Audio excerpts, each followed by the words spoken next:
सबसे पहली खबर आपके सामने अडयाला जेल से रखते हैं, जहां पर ना सिर्फ आज अदालती तजलील की गई, बल्कि चौधरी निजामुद्दीन की तरफ से खुल्लम खुल्ला जमहूरी तजलील भी की गई। वैसे तो कोई रह नहीं गई एहतराम इज्जत ना अदालतों का ना जमहूरियत का, जो चौधरी निजामुद्दीन ने छोड़ा हो। लेकिन बहरहाल जो रही सही कसर कह लें या डबल डाउन किया है अपनी पिछली पोजीशन पर। और आज एक ही वक्त में जो सेनेट में अपोजिशन लीडर हैं शिबली फराज, जो कौमी असम्बली में अपोजिशन लीडर हैं उमर अयूब, और जो पंजाब असम्बली में बच्चर साहब अपोजिशन लीडर हैं पाकिस्तान तहरीक इंसाफ की तरफ से, उन तीनों को आज गिरफ्तार कर लिया। साथ जो सुन्नी कौंसल के सरबराह हैं साहबजादा हामिद रजा साहब, उनको भी गिरफ्तार कर लिया गया।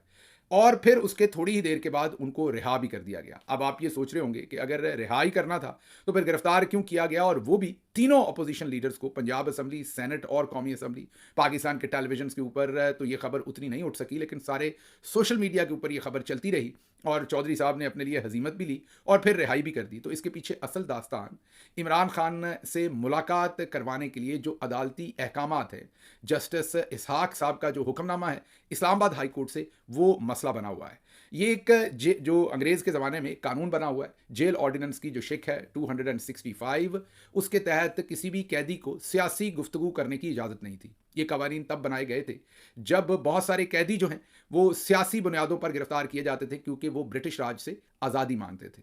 लार्जर इंडिया जो था, जिसमें हिंदुस्तान, पाकिस्तान और बांग्लादेश था, उस वक्त ब्रिटिश राज के अंदर जो मलका बरतानिया की हुकूमत थी, वो गुलामों को काबू करने के लिए जो भी उनके लोग सियासी लीडरान जेल जाते थे और वहाँ पर उनकी जो मुलाकातें होती थी उस पर सियासी बातचीत के ऊपर पाबंदी थी, ताकि उनका पैगाम बाहर ना आ सके और आज़ादी की जो मूवमेंट है वो जोर ना पकड़ सके।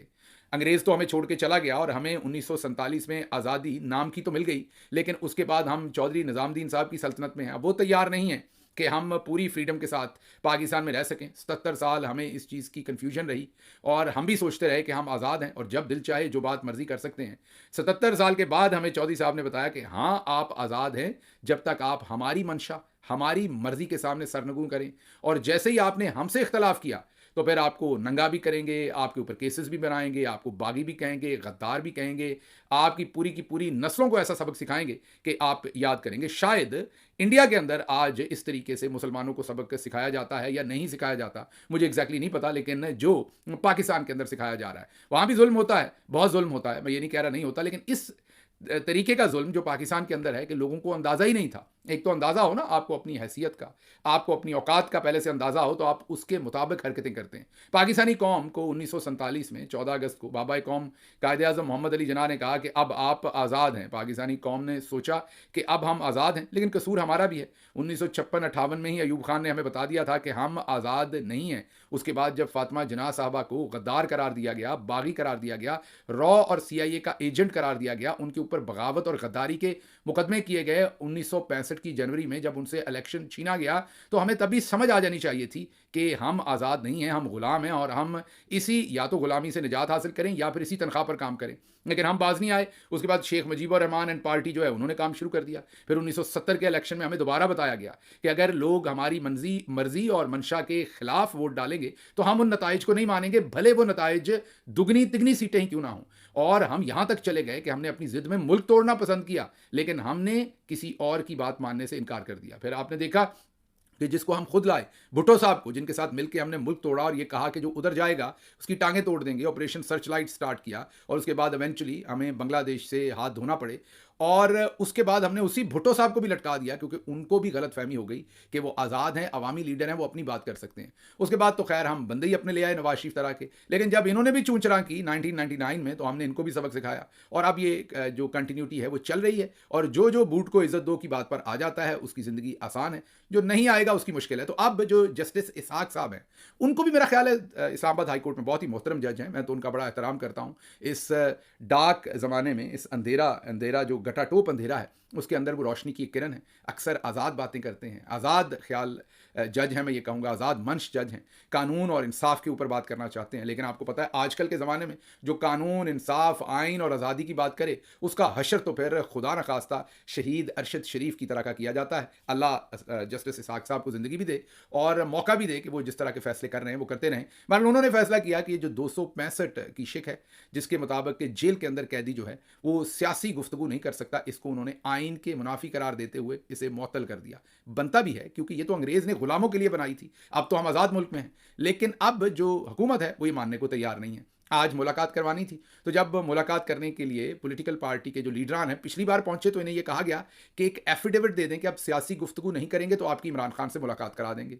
आज इन्होंने इनकार किया तो मुलाकात नहीं करवाई गई। ये फिर अदालत में आ गए, अदालत ने फिर अहकाम दिए और 265 का जो कानून है उसे मुअत्तल किया। तो अब क्योंकि कोई चारा नहीं रह गया था, एफिडेविट नहीं मांग सकते थे, एक तो सुप्रीम कोर्ट के अंदर उसे चैलेंज कर दिया। अब उसको जस्टिस आमिर फारूक और साथ जस्टिस समन रिफत साहबा जो हैं वो सुन रही हैं। वो केस के बारे में आपको भी बताते हैं। लेकिन आज जब ये पार्टी मुलाकात करने के लिए अडयाला जेल गई, तो वहां पर इन्हें पहले गालिबन अटक पुलिस से अरेस्ट करवा लिया गया। इन्हें अरेस्ट रखा गया। जब मुलाकात का वक्त खत्म हुआ तो इनको छोड़ दिया गया। अब अगर अदालत में तौहीन अदालत करेंगे तो जो सुप्रिटेंडेंट जेल होगा वो कहेंगे कि ये तो आए ही नहीं मुलाकात करने के लिए, क्योंकि ये आते तो मैं मुलाकात करवा देता, और उनको उतनी देर गिरफ्तार करके उनको छोड़ दिया गया। तो ये आज सारा तमाशा पाकिस्तान ने अडयाला जेल में चौधरी निजामुद्दीन साहब का देखा, सुना।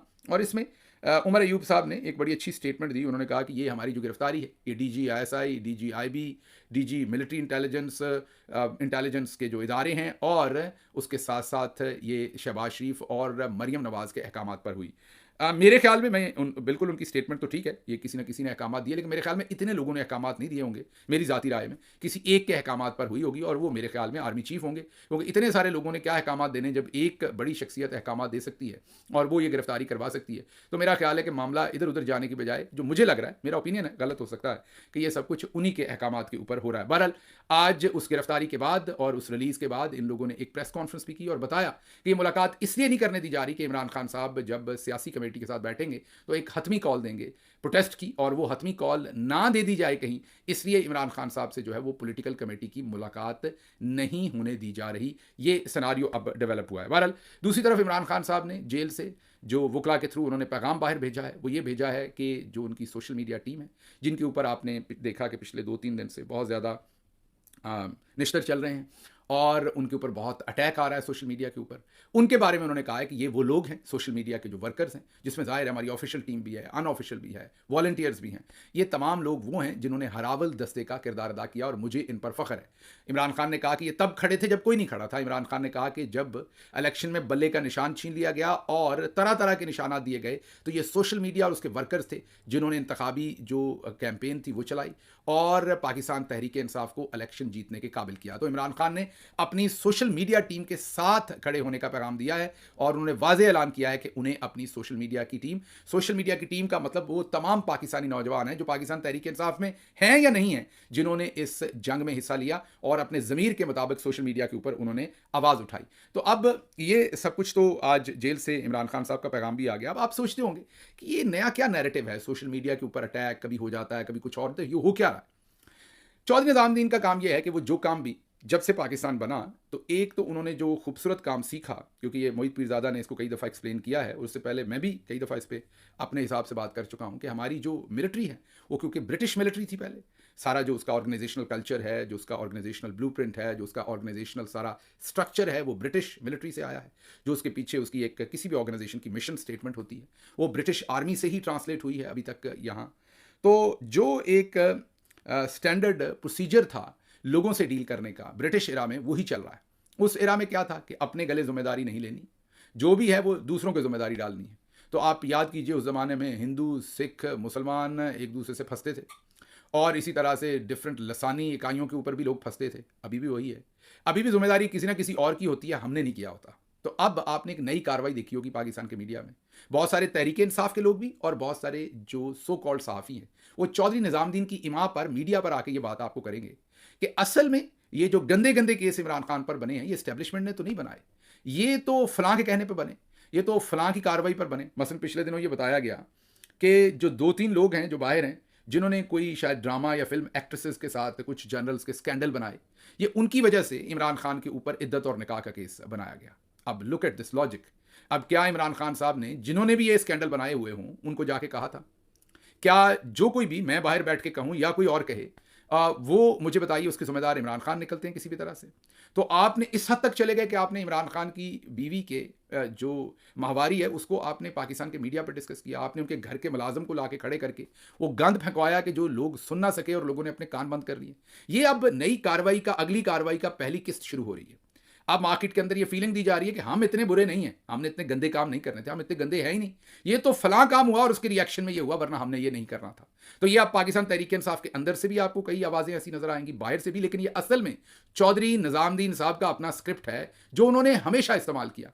अच्छा, अब ये तीनों लोग गिरफ्तार तो कर लिए गए और फिर छोड़ भी दिए गए और ये सब कुछ हो गया और वजह भी मैंने आपको बता दी, लेकिन यहाँ पर जस्टिस याया अफरीदी साहब का रोल जो है वो बड़ा ही इंटरेस्टिंग है। अब वो भी सोचते होंगे कि मैं कुछ करूं या ना करूं, कर तो वो सकते नहीं, आपको पता ही है कि वो बेचारे सीट वार्मर हैं और अब क्योंकि वो अपनी रूह बेच कर आए थे तो अब वो अपनी रूह का सौदा तो कर चुके हैं, तो अब वो इसी तनख्वाह पर काम करेंगे। लेकिन उनका मजाक खूब उड़ रहा है आते ही कि उनकी चीफ जस्टिस के ज़माने में बिल्कुल काजी फायद ईसा वाला रोल वो अदा कर रहे हैं कि तीनों अपोजिशन लीडर्स जो हैं वो गिरफ्तार कर लिए गए हैं, लेकिन मजाल है कि वो टस से मस करें। तो ये एक जो सिनारियो डेवलप हुआ है ये आप देख सकते हैं जस्टिस जो याया अफरीदी हैं कि उनके लिए भी एक बहुत बड़ा सवाल खड़ा हो गया है।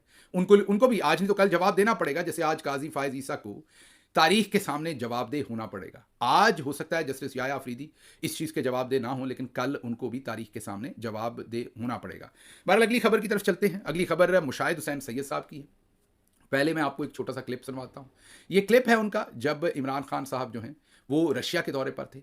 मैं क्योंकि उस दौरे पर इमरान खान साहब के साथ लम्हा बलम्हा मौजूद था, तमाम चीज़ों को मैंने देख रखा है, तमाम चीज़ों का मैं ऐनी शाहिद हूँ। मैं पहले आपको मुशाहिद हुसैन सैयद साहब का ये क्लिप सुनवा दूँ जो कि बहुत ही इंपॉर्टेंट है, उसके बाद इसके ऊपर मजीद बात करते हैं। तो सुनिए। जब इमरान खान रशिया गया 24 फरवरी 2022 को और उसी दिन पुतिन ने हमला कर दिया यूक्रेन पर, तो अमेरिका से कॉल आई मॉस्को पाकिस्तानी वफ्द को और उन्होंने कहा उनको कि आप अपने वजीर आजम को कहें कि फौरी वापस चला जाए, एहतजाज करके कह दे कि मैं पुतिन की दावत की दोपहर को 3 बजे खाने की वो एक्सेप्ट नहीं करता, मैं एज ए प्रोटेस्ट में वॉकआउट कर रहा हूं, मैं वापस जा रहा हूं। तो वो इमरान खान ने वो मशवरा नहीं माना, वो नाराज हुए। सुन लिया आपने। अब इसमें कुछ चीज़ें हैं जो मैं अग्री करूंगा, कुछ डिसअग्री करूंगा, लेकिन मैं बहुत सारी तफसील में इसलिए नहीं जा सकता कि ये प्रेरोगेटिव इमरान खान साहब का है कि वो इसमें से कितनी बात करना चाहते हैं, और मैं उनके साथ था, उनकी इजाज़त के बगैर ये बातें आपके साथ नहीं कर सकता, क्योंकि इसमें मुल्क की सलामती किसी और को फिक्र हो ना हो, हमें तो एंड ऑफ द डे है हमारे मुल्क के इंटरेस्ट की बात है, इसलिए बहुत सारी बातें नहीं करूंगा। लेकिन एक बात ज़रूर करूंगा कि इसमें जनरल बाजवा ने पहले दिन से 2 नंबरी की। एक तरफ इमरान खान को बताया कि ये दौरा बहुत ज़रूरी है, आप हर सूरत जाइए, हमारे लिए ये बहुत क्रिटिकल है कि ये दौरा किया जाए। उनको राज़ी किया, बार बार इंसिस्ट किया इस दौरे के लिए, और जब वो चले गए तो दूसरी गेम खेलनी शुरू कर दी अमेरिका के सामने कि मैं तो नहीं चाहता था, ये तो इमरान खान रशिया के बहुत करीब जाना चाहते थे, तो अमेरिका में ये गेम खेल दी। तो बहरहाल ये इसमें बहुत सारी चीज़ें हैं। मैं फ़िलहाल मुशाहिद हुसैन सैयद साहब का जो तज्जिया है वही आपके सामने रहने दूंगा, खुद इसके ऊपर लंबी चौड़ी बात नहीं करूंगा। जैसा कि मैंने आपको कहा कि मैं क्योंकि फ़र्स्ट हैंड प्रिवी हूँ, मैंने फ़र्स्ट हैंड वो सारी चीज़ें देखी, मैं नहीं शाहिद हूँ, तो जब तक इमरान खान साहब की इजाज़त ना हो बहुत सारी बातें मैं नहीं कर सकता। इतना आपको बता देता हूँ कि इमरान खान ने बिल्कुल एक पेट्रियाटिक पाकिस्तानी की तरह हर फैसला किया जो पाकिस्तानी आवाम के हक में हो, जो पाकिस्तान के हक में हो। और एन उस वक्त जनरल बाजवा जो हैं वो इमरान खान को बेच रहे थे, और वो अमेरिका के अंदर इमरान खान को बेचकर अपनी एक्सटेंशन का राह हमवार कर रहे थे, और जिसकी वजह से फिर आपको बहुत कुछ होते हुए बाद में नजर आया।